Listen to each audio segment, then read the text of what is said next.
خیلی به من میگن که آقا ویدئوهاتو کوتاه درست کن، به خاطر اینکه حوصله مردم سر نره و من سعی دارم که این ویدئو این اتفاق بیفته و حوصلتون رو سر نبرم. و یک مسئله خیلی مهمی که میخوام بهش بپردازم در مورد صدمات قارچه. ما همیشه شنیدیم راجع به درمان افسردگی، ترک سیگار، ترک الکل، تغییر نگرش نسبت به زندگی، اتفاقای خیلی خوبی با قارچ میفته. ولی حالا بیایم یه نگاهی هم بکنیم به بروشور قارچ و ببینیم که وقتی که میخوایم از یه چیزی استفاده بکنیم و انقدر دوزای بالا هم میخوایم استفاده بکنیم، واقعا چه چیزایی باید رعایت کنیم. ما با رعایت کردنش الان کار نداریم، میخوایم ببینیم چه اتفاقاتی میفته اگر ما دوز بالا بزنیم و برامون بخواد صدمه ایجاد بکنه. یکی از کارکردهای قارچ روی ناخودآگاه ماست، روی جایی که بسیاری از اطلاعات منفی ما، اعم از رنج‌ها، دردها، خاطرات منفی اون پایینه، اون پایین در عمق ناخودآگاه ما. و زمانی که شما در زندگی عادی و روزمرتون هستید، یک فیلتری روی ناخودآگاه شماست که میخواد وقتی اطلاعات و این احساسات منفی بیاد بالا، با یک کنترل شدگی خاصی این اتفاق میفته که روان شما رو اونقدر به هم نریزه. اگه قرار باشه خشماتون، عذاب وجداناتون، ناراحتیاتون، غمهاتون یهو همه با هم بیاد بالا، فرو میپاشین. پس این فیلتر هست برای اینکه ما بتونیم زندگی عادیمون رو داشته باشیم. اگر کسی قراره به رنج‌ها و دردهاش بپردازه، خب آروم آروم رو خودش کار میکنه و خودش کلید این فیلتر رو میتونه کمرنگ و پررنگ بکنه. جوری نیست که خودش یهو باز بشه. حالا ما اگه فیلتر رو در نقش یک سد بذاریم که این آب و جریان آب آروم آروم ازش رد میشه و یک بستر رودخانه‌ای هم تو ذهنمون برای خودمون ترسیم بکنیم که این آب داره تو این بستر رودخانه جاری میشه، زمانی که شما قارچ رو در دوزهای بالا استفاده میکنید، این فیلتر از بین میره، این سد میشکنه و حجمه از اطلاعات چه مثبت چه منفی در بستر این رودخانه جاری میشه. شما ببینید چه اتفاقی میفته دیگه. آیا واقعاً تمام این اطلاعات قابل هضمه؟ آیا تمام این احساساتی که میاد بالا من قابلیت کنترلشو دارم؟ من میتونم هندلش بکنم؟ ما ایرانی‌ها هم که خدای دعوا و خشم از پدر و مادریم دیگه. یعنی تمام اینا میاد بالا، یعنی تمام اتفاقات و خاطرات بد میاد بالا و همش توی یک زمان، توی یک مکان اتفاق میفته و ببینید چه اتفاقی برای روان ما میفته. من با یه عزیزی صحبت میکردم، میگم من فوبیا دارم. بعد از استفاده قارچ تریپم کرده بود، فوبیام بیشتر شده. گفتم خب طبیعیه، چون این در ناخودآگاه تو این ترس از یک چیزی وجود داشته، ولی حالا این ناخودآگاه باز شده و به سطح اومده و بیشتر دیده میشه. قبلا یه فیلتری بود، یه سطحی بود کنترلش میکرد. و مورد بعدی در مورد اطلاعات دی ان ای ماست. اطلاعاتی که از اجدادمون بهمون رسیده به صورت رشته‌های اطلاعاتی در دی ان ای ما ذخیره میشه.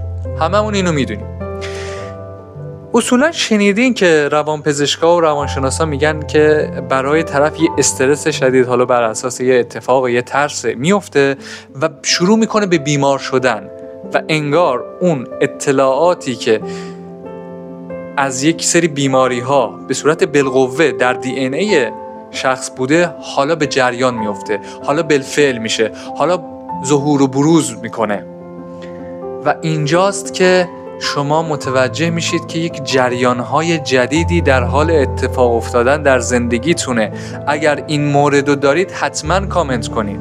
اگر دیدید که شرایط زندگیتون تغییر کرده و یک سری سیکل‌های منفی داره اتفاق میفته، اهم از بیماری، اهم از روابطتون، اهم از شغلتون، مسائل مالیتون، امکان داره اون چیزهایی که شما از گذشتگانتون گرفتین، چه احساسی باشه، چه روانی باشه، چه جسمی باشه،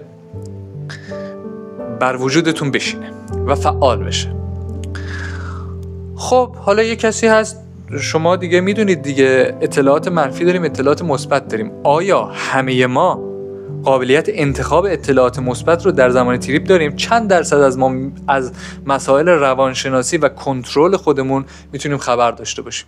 خیلی روانشناساش هم نمیتونن این کارو بکنن در زمان تریپ، چون واقعا خیلی چیزا دست خودت نیست. و من به کرات دیدم افرادی رو که این اتفاقا براشون افتاده و نمیدونن از کجا داره آب میخوره و این صدمات هست. ببینید یک مسئله دیگه اینه که بعضیا به مسائل معنوی این قضیه نگاه میکنن. هر آدمی و هر موجودی یک ظرفیتی برای دریافت تغذیه‌اش داره.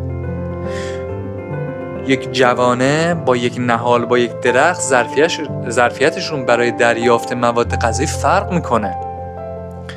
اگر به یک جوانه یا به یک نهالی که تازه داره بزرگ میشه شما یک کود خیلی قوی بدید، اون گیاه میسوزه، نمیمونه.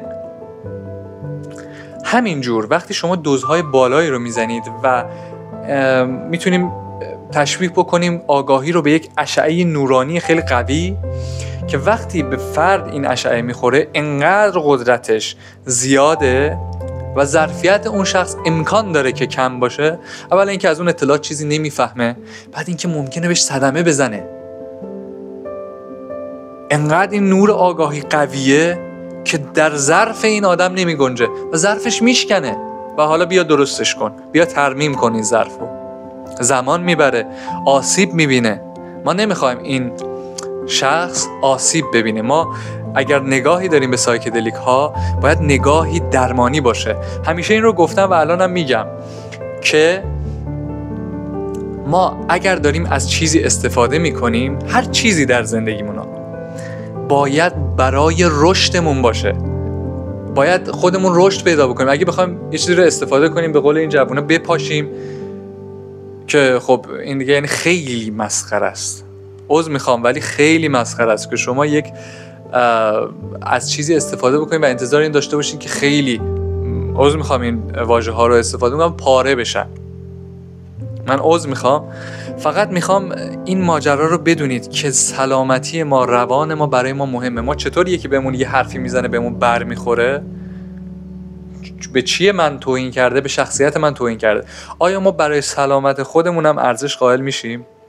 آیا ما برای رشد خودمون ارزش قائل میشیم؟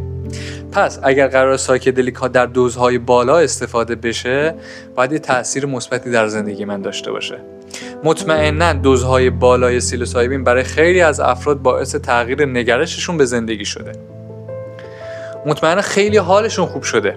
به صورت اتومات ممکنه قارچ بتونه بسیاری از مشکلات رو حل بکنه. چرا؟ چون یک فرایند داریم، فرایند پذیرش و رها کردن. اگه یک مسئله توی همون مسئله ناخودآگاه که بهتون گفتم بیاد بالا و ما بتونیم تشخیصش بدیم و این اجازه رو به خودمون بدیم و این توانایی رو داشته باشیم که اون مسئله یا اون احساس از بدن ما جریان پیدا کنه یا از وجود ما جریان پیدا کنه و ما ببینیم و بپذیریمش و بذاریم که بره، اون موقع واقعا خوب میشیم. ولی گاهن بعضی چیزا برامون در تجربیات سایکدلیک قابل کنترل نیست. بعضی اوقات بد تریپا درسته بعد از یه مدتی حال مردم، ولی در گاهی ممکنه باعث بشه که آن چیزهایی که اومده بالا فقط بیاد بالا و تو آگاهی شخص، از ناخودآگاه اومده بالا، تو آگاهی شخص باعث بشه که شخص اون رو بیشتر تجربه بکنه و حالا یه آدمه که نمیدونه با اینا چی کار بکنه، مختل میشه زندگیش، همه چی به هم میریزه. ما نمیخوایم این اتفاق بیفته. امیدوارم که حرفا براتون مفید بود. نمیدونم چقدر شد زمانش، ولی قرار بود کوتاه‌تر از این صحبت بکنم.